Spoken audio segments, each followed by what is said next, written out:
Hey YouTubers, I'm coming to you with a video because I had a request to do a video, I guess pertaining to styling. I usually don't do like videos with the full cut and style on them, only for this particular reasoning. What is that, Damien? That's not on my table. Oh, I was like, what? For this particular reason, I believe like with, and I mean, I get a lot of stylists, so that's I guess who I'm speaking to in this video, that are like, oh, can you do a video about this, this, and that. I understand education, that's kind of, why I'll do classes and things like that, but I usually don't do them on YouTube because I believe in this field we all have a different level of artistry. And I think the worst thing you can do is try to be like somebody else. You know what I'm saying? So I don't really do like the step-by-step how-to videos because, I mean, education is good and learning is good, but you don't want to get to that point. It's kind of like sticky to where, I mean, you can see what other stylists are doing and learn and things like that, but you don't want to have your work looking like somebody else's work. You know what I mean? Even with cutting, I was explaining to my assistant yesterday that she watched me do cuts and she was like, oh, I can never do that. I can't get this, I can't get that. And I was explaining to her, yes, you can. You can absolutely get there. You can do a cut and then somebody else's interpretation of that cut is totally different, but you guys kind of get something similar. And that's what you want. You want to be comfortable in your own, pretty much. So I'm doing this video today because, like I said, I got, requested to do a cut and style video by somebody on YouTube. He was basically saying, I mean, I could kind of tell that you know how to do hair, but I want to see you do it from start to finish. But I just don't do those kind of videos on purpose because my style is my style. Not that, I'm one of those people who don't mind, want to educate anybody else. I don't have a problem educating or doing anything like that, but I think it is very important to understand what type of stylist you are, master that craft, and go from there. You know what I mean? I've been to a lot of cutting classes, and I'll sit right in their cutting class, do the cut they said to do, but my own way. You know what I'm saying? You have to figure out how you feel comfortable holding the shears, how you want your masterpiece to look. I think that is very, very, very important. You never want anybody else's vision to come off in your work because it is your hands, and once you're comfortable in doing what you do, that's like a great, awesome place to be. You know what I mean? And it is your signature, When I went to beauty school, I was just like, oh man, I don't know how to do this, I don't know how to do that. There was this girl in there, she did those little, what are those things? I think we call them links in Seattle. What do you call those things where you take the rubber bands and you go? Oh, the connectors, or they're called connectors. Something like that. The chains, is that what they're called? Chain braid. I don't know, but when I tell you everybody had those in their head, if it was a French roll with the chains on the side or the back or whatever, baby, she had those chains together. Like, that was her specialty. And I mean, it was hilarious to me because I thought it was nasty, but I mean, at the same point in time, like, it was her creative, expression, and I thought that was cool because, I mean, when she did them, they were to perfection. You know what I'm saying? And if I tried to get some rubber bands to connect something, it looked like trash. Because number one, I didn't feel like doing it in the first place. You know what I'm saying? So, I don't know. But I guess I'm going to do this little video and just kind of show you guys how I smash through my style and get what I want her to have at the end, It's one of my clients. She's pretty cool. She's like, look, as long as it's cute, whatever, And looking at their facial structure is important. Knowing the height is important. I get people all the time who call me and ask me. I just got off the phone with one. I want my hair to hit a little bit past my shoulders. So for somebody who's 4 foot nothing, like my client right now, that may be a 14 inch. You know what I mean? It's not necessarily always 16 or 18 inch. Don't be afraid to also tell your clients what they need, you know what I mean? Because they're looking to you for that expertise, and you want to guide them in the right path.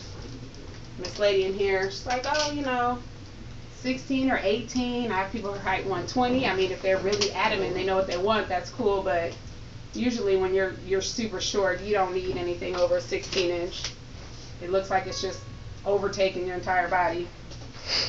I mean, it's cool for the night job, but when you have somewhere to like really be, you probably don't need any longer than 16 inch. But I guess just enjoy and watch. What are you laughing about, Damien?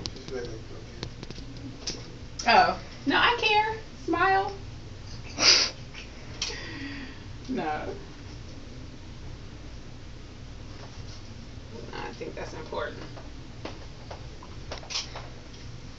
When I see people ask me, it's not that I'm ignoring it. I just think that. Girl, some of them questions worth ignoring. Some of them questions they shouldn't even ask their damn self. And some of y'all know y'all wrong for that.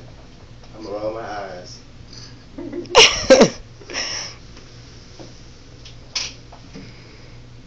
Good cop, bad cop today. I'm gonna be the good cop. So yeah, just not ignoring it. I just think that put your work out there. You know. Why are you laughing, Daniel? Why? See, you always gotta make stuff that I say super just sarcastic. It's the truth. It's the truth. You speaking nasty. Where is your bumper curl? Where is it? Whether it's wrong or not, where is it? Yeah. I think the best part of learning anyway is, the time when you mess up. Oh yeah. Oh yeah, I was gonna talk about that too. Yeah. People tell you that you've done so great. Like, you don't look at that and say, oh, okay, what can I change or what I need to work on? There's some more that line of demarcation from that curling that you didn't do well, or that cut that you couldn't perfect. You got holes in it and everything. That's where you learn. So sit back and accept those moments. Embrace those moments. I'm the one you take pictures of. That's how I am with cutting. I learned a lot of my cutting by just tearing up stuff. You know what I'm saying? Like, I used to tear up because I didn't understand shortcuts for, I've been doing hair 12 years. The first 5 years, I couldn't understand why a woman would want short hair.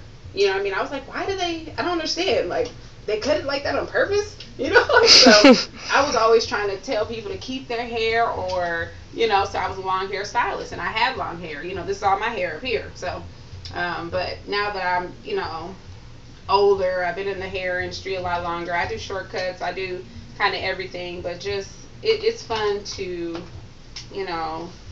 deal with the clients, see what they like, see what looks really, really good on their face. You may start off with one cut and then cut 2 or 3 more times and end up somewhere else, but it still looks good on your client's face. So, using the people in the chair, not being scared to actually cut something, will teach you a lot as well.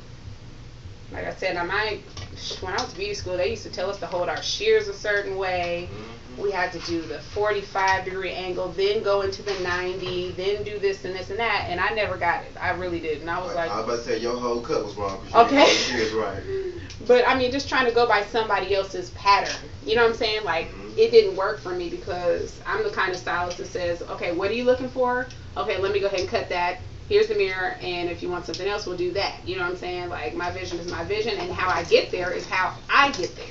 You know what I'm saying? If I lift up this whole section, put it up here, cut her straight across, when it falls, it's going to be layers or whatever. How I got there is how my brain told me to get there, and it made sense to me, so I think that's what people should go with. I was about to say that. I was about to say, do you think there's an issue because a good portion of people, and this is not to step on anybody's toes or make it personal by anyone, they don't have certain levels of common sense, so it's like they can't make sense of certain styles.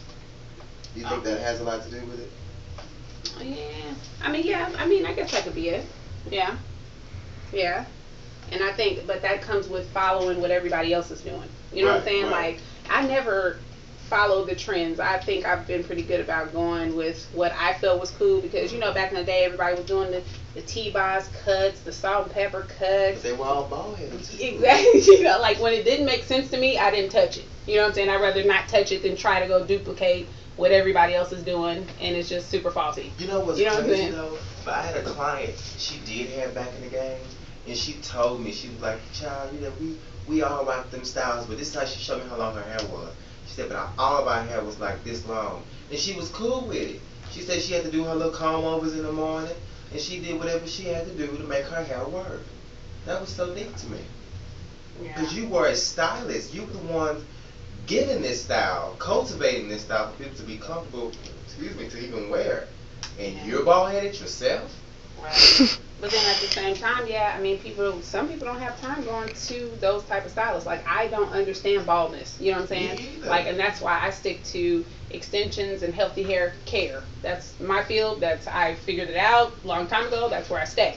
You know what I'm saying? So it wouldn't make sense for me to go into, just jerry curls, relaxers, and colors, and frying stuff out because I don't understand that area. You know what I'm saying? And vice versa. I hear a lot of people talk so much crap about weave. Weave does this, weave does that. It makes you bald. Clearly, I'm not bald. But that's also because you buying weave that costs $9.99. I mean, when you don't understand something, I think that's where people kind of. I agree. I think it comes. I'm gonna use one of your terms, Damien, out of Damien book. Things come with understanding. I agree. I have to Did agree. I get it? Yeah. Comes with the level of understanding. Yeah, you know what I'm saying? It does, man. Yeah, seriously, you have to understand some things to make sense of it. That's even like I understand. I look at her hair and I feel like these bangs are too long. See what I'm saying? Winging right here. See what I'm saying? But how many times have you seen Craigslist ad and that bang has just been heavy? Just got theme songs and everything so big. I was like, what happened? Yeah, you just have to kind of. Oh, and these things are great too. Razor combs. Razors are good anyway with extensions. But yeah, level of understanding where you are in your field, in your career. Understand what you do best and master that. I think that's an awesome place to be. Like I said, no matter what it is, finger waves. Oh. Okay, because we've got a stylist who still hits it. You hear me? Hits it. She has rollers that I didn't even know existed. Okay, and be using them things, baby. And you know how we kill on pro style. We have a stylist here as well. We'll get that pro style and make something miraculous. I couldn't do that. You know what I'm saying? I never had a relaxer when I was young, so I was just stuck with, flat iron. I learned how to press my hair with a curling iron, golden hot curling iron. That's how desperate I was. You know what I'm saying? So, just figuring that stuff out makes, a world of difference. Don't try to duplicate. Do your own thing. Gets you further. But, here we are. I'm satisfied with it. This is one of my styles. Like I said, I'm doing this because I had a guy. I have to go look up his name again. But he asked me really, really nice, and I appreciated that. He was like, I see you. I think you know how to do hair, but show me something. Which is fine because... I think that's anybody, though. Yeah, which is fine because I'm sure he'll show me something in a minute. You know what I mean? I love to see new things, learn new things. It's fantastic. But his attitude was great. I can't even, what I'm saying? I can't knock him. His attitude was fabulous, I was like, oh, okay. That's what's up. But, this is just me styling one of my clients. Getting ready to do a shorter style here in a minute as well. HoustonWeaves.com. Got to finish up consultating with my client, figure out what she wants, finish her consultation, make sure she's happy. If not, we're going to get it right. Talk to you later.